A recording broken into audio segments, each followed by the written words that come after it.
Bonjour et bienvenue à Suivez le lapin blanc dans cet épisode intitulé Fausse bannière. Du temps des pirates de la mer des Caraïbes, une technique qui avait été développée fut de hisser la bannière du bateau que vous désiriez attaquer. Disons que le bateau pirate aperçoit au loin un bateau britannique.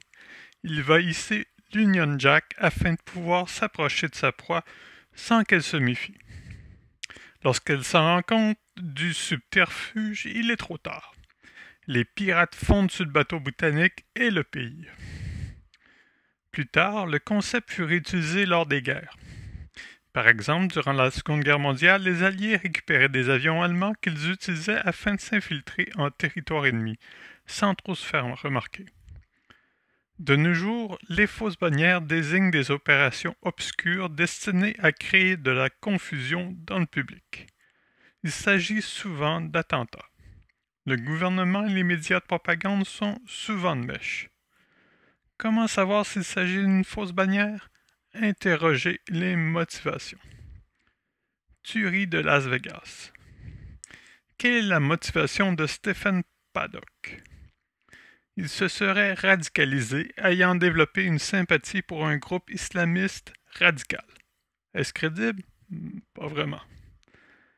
Est-ce que l'histoire racontée par les autorités policières et les médias tient la route? Non. Quelles sont les motivations du gouvernement de l'ombre dans cet attentat?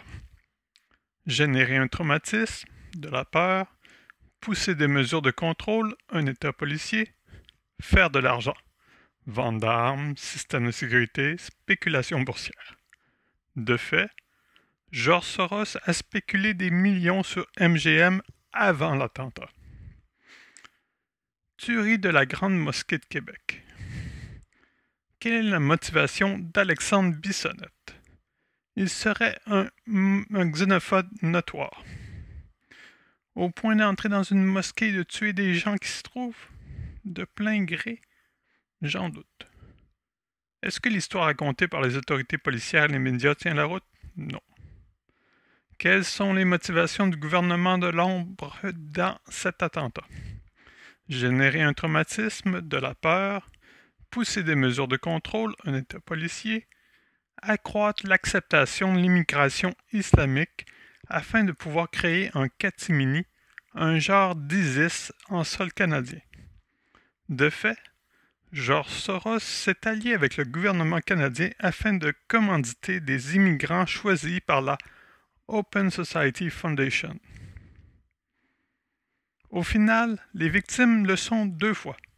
Victimes des attentats, victimes des mensonges des médias et des politiciens. Ce n'est que dans la vérité que la justice pourra se faire et que les victimes seront honorées.